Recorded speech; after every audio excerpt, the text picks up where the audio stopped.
Welcome to Shamba Shape Up. We have traveled all over East Africa to find hard-working farmers. We want to celebrate them while giving them the knowledge they need, so they can adapt and make their farms more productive even while the climate changes. We want to support them to get better yields and increase their income. We will see how farmers can benefit from our experts' advice while learning from each other in so many ways. Join us on these journeys and share in the farmers' experiences on the Shamba Shape Up Safari.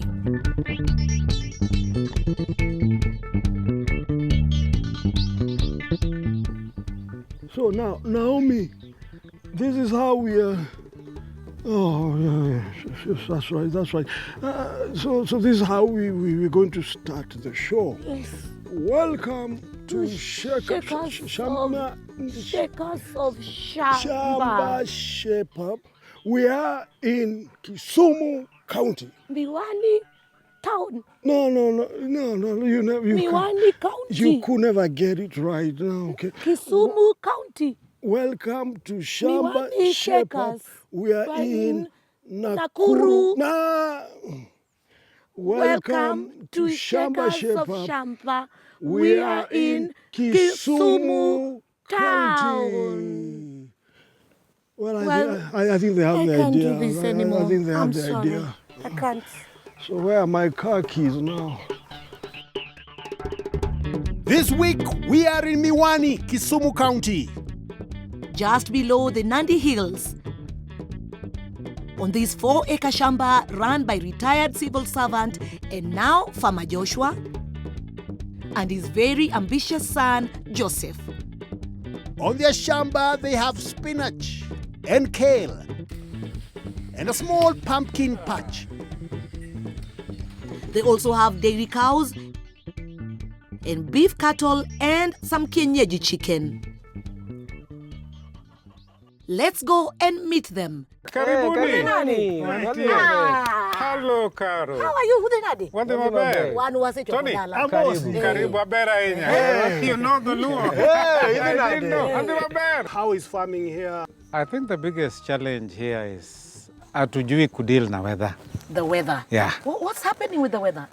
Sometimes it's crazy, sometimes water is not there, sometimes it's too shiny, so it keeps fluctuating and we don't know how to behave. It's a big challenge. It's a big challenge. So tell us about those challenges. The biggest challenge you've had in your farming. We did chicken and we experienced challenges along the way. Papa, what challenges did you experience? We brought 600 chicks at one go. And we thought we were prepared for them. You started with 600. 600. How many did you end up with? About 132 thereabouts. Oh, no. Oh, yeah. That's a huge loss. It was. We try our best to understand what went wrong with your chicks. Yes. Okay. And bring you back to the right track. Karibu. We are looking But forward. first, Yes. we have to put up our tent. You normally see our office? Yes. Our signature office? Of course. So we have to set it up and then we'll be with you. It's okay. Karibu. Aya. Sasa. Wase chopo. Karibu, Tony. Wabiro duogo. Okay, fine. Wabiro duogo. We are waiting. Yeah.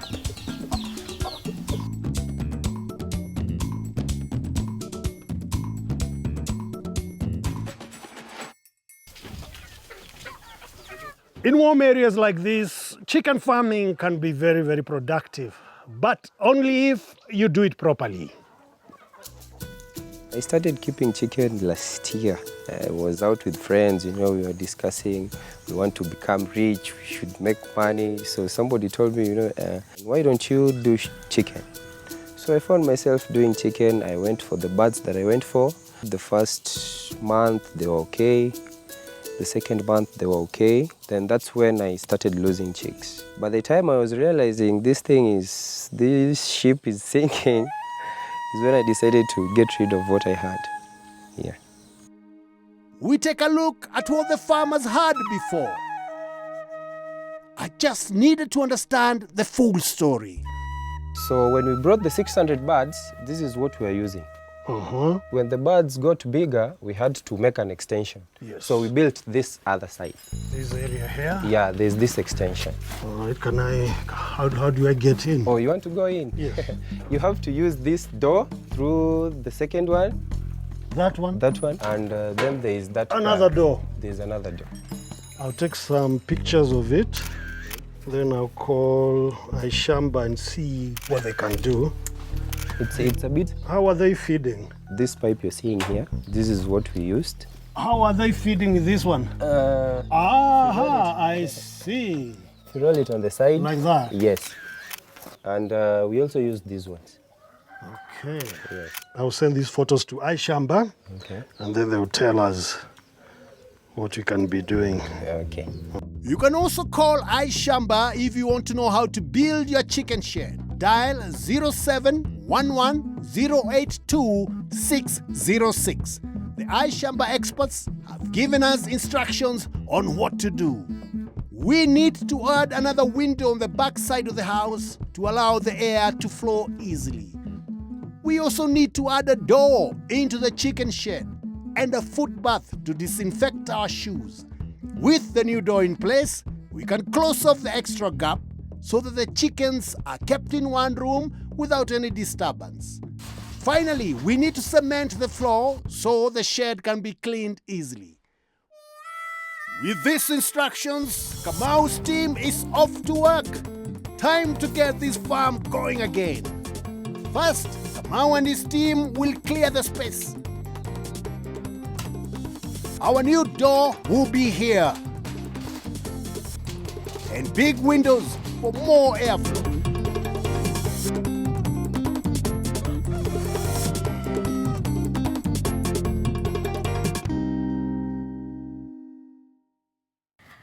As farmers, we face many challenges, but the one challenge that we all face in common is climate change. In the last 6 or so years, we have noticed very adverse weather conditions. Sometimes too dry, and when it is wet, it becomes too wet.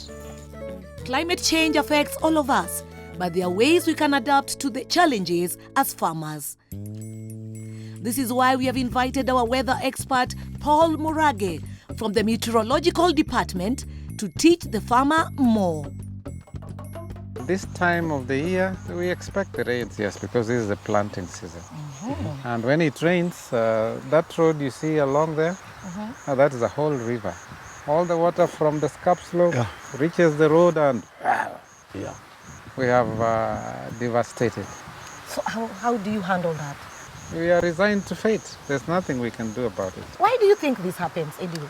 In the last 5 or so years, that's when we've noticed very heavy floods.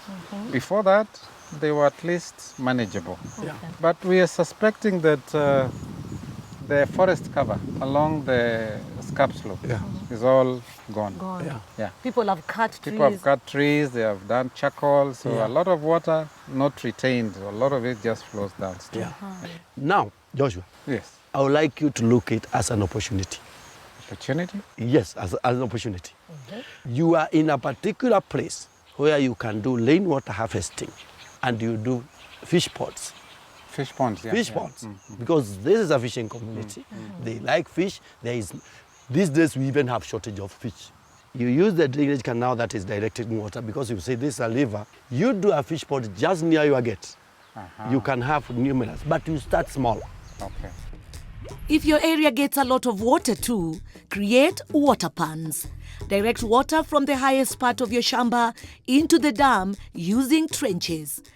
Be sure to add check dams to the trenches to stop soil siltation, which means soil filling up your water pan. You harvest the water using the gravity.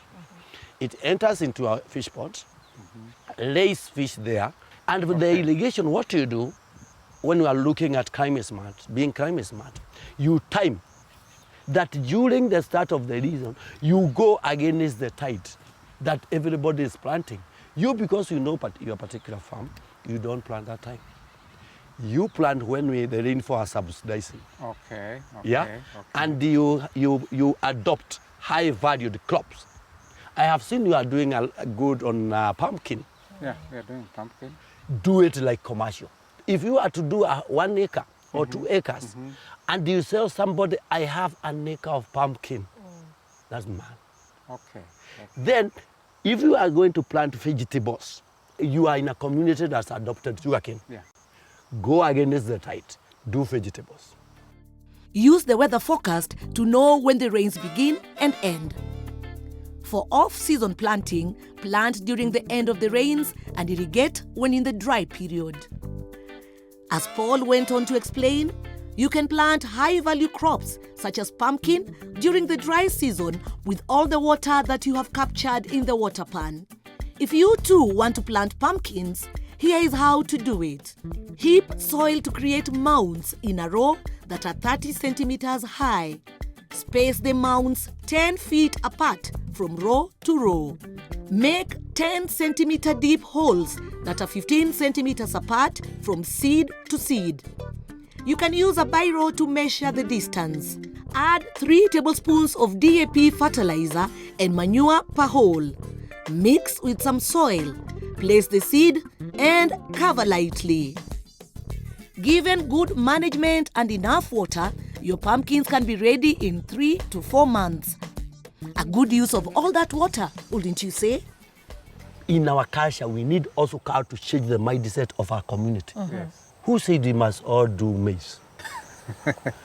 Who said that this community cannot do pumpkin? I'll appreciate if you can give me that roadmap so that we work with that. Yeah. And if there is market for pumpkin, that's well here. Why not? That is good. Yeah. I think the experience has been an eye-opener. I'm able to see farming differently. I realize that there are lots of opportunity out here, which when we sit here and we have no people to talk to, we may not encounter. As our experts help Bwana Joshua make the most from his farm, the chicken shed is changing. Kamau and his team are making the floor concrete, which will make it easier to clean.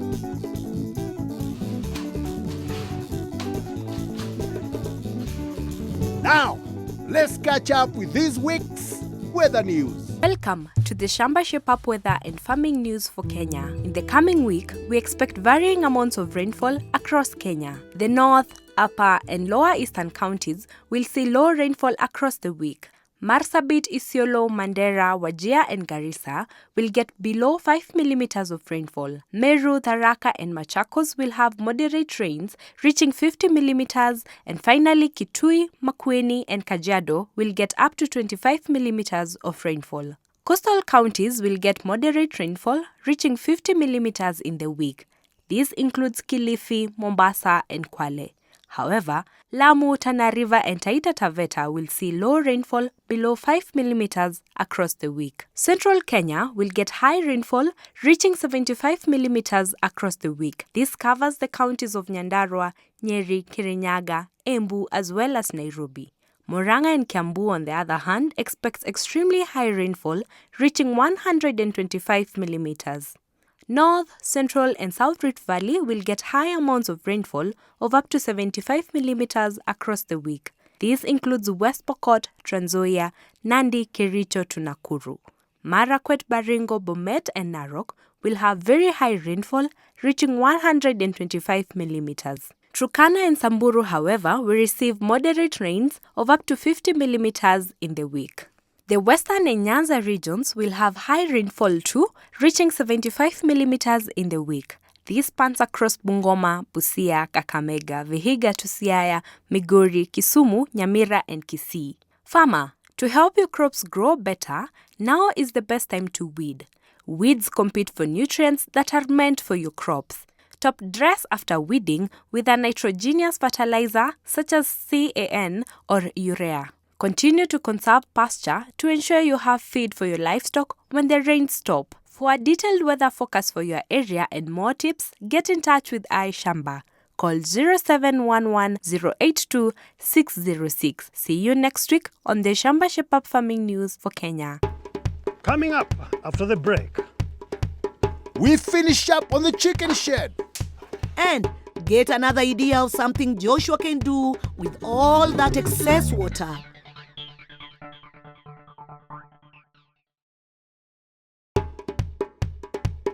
Welcome back to Shamba Shape Up. In this part, the chicks come home. But first, trees. I remember when we came here in 1992, this used to be a cane farm. So literally there was no tree. I think many people who saw this in 1992, today they are shocked because each time you pass they'll tell you, oh, unaona ile miti mingi, hapo ndio kwa mwalimu. So it's a landmark, and I found it much more beautiful than the open ground that it was. Yeah. Planting trees is among the most powerful solutions that farmers can action themselves to fight climate change. The farmers are really passionate about trees. That's why we have brought in Francis Odwor, a tree expert from Alliance Biodiversity International and SIAT, who, with the support of GEF and in partnership with IUCN, have the My Farm Trees platform. Let's hear all about it. My Farm Trees is a project that we are working with farmers for planting and also maintaining these trees in your farm. I think I like how Joe has done his homestead. He has a lot of indigenous tree species which are nowadays very rare. They are very advantageous to the environment. Some of them are good for soil fertility. They have medicinal value. They increase the biodiversity of the area. You have already created a microclimate here. When the other parts are very hot, you feel very nice with good air circulating around. So that's one of the reasons why people are planting trees. A microclimate is created when a small area has different conditions from the larger area around it. Trees can help create a microclimate by cooling the area, increasing moisture, and attracting more animals, plants, and insects. We are trying to work also with farmers like yourself who have a passion to plant trees, but also trying to encourage those who don't have that kind of passion so that they can also start to realize the benefits of this tree in their environment. We are now talking about climate change and green gas emissions. So farmers like you are the people who are helping us to absorb this extra carbon that comes into the air. So what we want to do is to register these farmers in My Farm Trees platform. You perform certain tasks. Mostly as a farmer, it entails planting the trees and maintaining the trees on your farm. We are going to register every tree that you have planted. The farmers themselves monitor the trees as they progress. You take a picture of the tree as it progresses. Then you send this that it can be verified. Every picture will be geotagged to that particular location. The aim is that we have a diversity. And already he has some trees in his farm. So when we register what he's planted currently as well as what he already have in his garden. I can see we have trees here. These are brought to Joshua so that we can also demonstrate to him how to do proper planting. I also wanted to mention to him the benefits of some of these species. Let's start with this one. So this is called acacia. So this is very good for agroforestry. This tree does not interfere with crops. You can plant it in your farm, and the maize, the sugarcane will still do well in your farm. Also very good for fencing. You can see that it's stony. You can do a very good fence with it to provide good security. Okay. Let's take this big one. This one. So this is croton.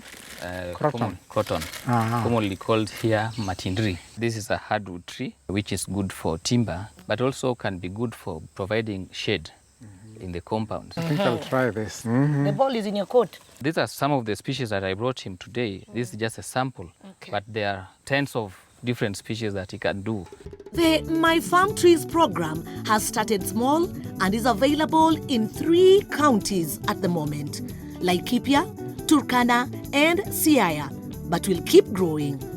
You can register from anywhere and also find out what trees do well in your area by using the app. Once you download My Farm Trees app, you can register as a seed collector, as a nursery owner, or a farmer.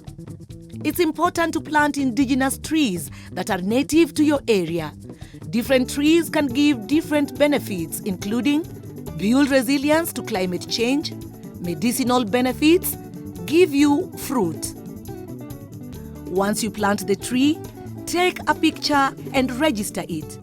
The app will record the location. we planted some acacia and croton trees for more biodiversity on Joshua's farm. How I wish that we would reforest this region, because we have realized that the floods that are killing us is as a result of destruction of forest on the slopes. So how we wish that we would have that mountain slope area forested. I think we would not have a lot of problems with water, which we have now.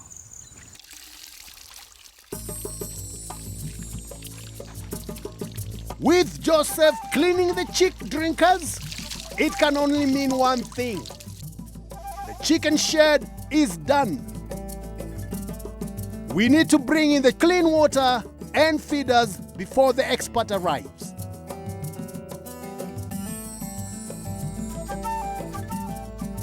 The heating jiko is set up just as the expert is coming in. Vincent Ochieng from Kenchick. What will he think of the renovations? We added a window and added curtains to help control the temperature. The footbath with the disinfectant is in place. The floor has been cemented and the brooder is warm enough. Vincent rearranges the feeders so that they are well spaced and looks happy with our work. The chicks are here. So, what does Kenchick advise farmers before they start chicken farming? Number one is we are starting with the training. After training, do the construction work as per the standard. Yes. Then number three, there's pre-placement. The structure is there, but you have to ensure that it is conducive before the birds are brought. And number four is now the placement procedures. How do you place your birds? What do you need? The equipment, the size, the stocking density, all that. Judging by the numbers that he had, the 600. 600. Yes. And looking at this house and the other housing there, what would you advise? The space was too small for the number you have mentioned. You can imagine 200 square feet and you're keeping 600 birds. Basically, for 200 square feet, we recommend 150 birds only. Kenchick recommend 1.5 square foot per bird for their improved kienyeji. You need one drinker and one feeder for every 50 birds. So, before the birds come in, how should the brooder be prepared? Number one, there's what we call pre-placement. If you are expecting your birds today, then a day like yesterday, all your preparation should be concluded. Ensure the wood shaving is well spread, your equipment are all clean, the feed is in the farm, every other thing. If the heat source you're using brooding jiko, ensure that even the charcoal is available. And you do what we call preheat. You heat the house first before the chicks. Remember, the chicks will arrive when they have a temperature of 35. So we want to attain something close to that. So you have to attain a temperature of at least 32, 33. That's why we have to warm the house prior. By the time you are releasing your chicks to the brooder, the environment is very conducive, they are very active, they are ready to pick. Water, good temperature. Feed, the same. We don't want a situation whereby chicks are released when you are fetching your water. Maybe that water at that time is room temperature or below room temperature. There's a temperature variance, and that's a shock. When that chick will touch that water or feed on that feed, it will be a serious shock. So the bird can even spend a whole day without feeding. So that's why pre-placement procedure is very critical when it comes to brooding. You get it right from the word go, you are good to go. Ensure there's also vitamin in water. It's an anti-stress factor. It will make the birds to start well. Before bringing the chicks in, ensure that the house is warm.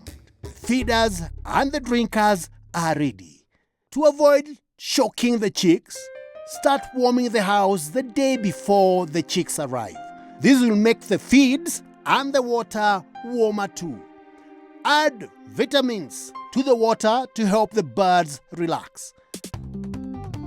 So now I think we are ready for placing. All right, let's do this. For the size of the shed, we brought in 100 KenBro chicks, which when mature are good for eggs and meat. Once they arrive, count the birds and record the number. Ensure they are active and well spread across the brooder. This means that the temperature is okay. If they are panting and far away from the heat source, it means they are hot. Drop the curtains slightly to let in the cool air. If they are grouped near the heat source, it means they are feeling cold. Close the curtains. One final adjustment. We put in a brooder curtain on the inside so that the heat is kept just where the brooder is, saving on energy. This visit has been very good. With a new stock of chicks, the farmers are back on their feet. With the support I've gotten from the specialists and the head start that you guys have given me, I think I'm going to go far. No, I know I'm going to go far. I think you have left me with a wealth of experience. The chicken thing, I think, is one thing I want to take more passionately now and not do it the way I used to do it. I'm now thinking of making it a business enterprise. Joshua and Joseph, Yes. we had a wonderful time here. We want to thank you for your hospitality. Did you enjoy our visit here? I've enjoyed your visit. It's been educational. I've learned so much, and I'm so grateful to Shamba Shape Up for this wonderful event and giving me a chance to start again. Yes. Senior Joshua, Yes, madam. talk to me, sir. Talk to me. You have raised our spirits, given us new insights. We are raring to go. Sawa. Yes. And so when we come here next time, chiemo gueno giringo. Bueno. Come, you will get your chicken ready. Yes. And of course, you're going to get our forest has grown. Yeah, it's been wonderful being here with you. Yes. But for now, our work here is done, and we'll see you in the next Shamba. Bye-bye. See you guys again. See ya!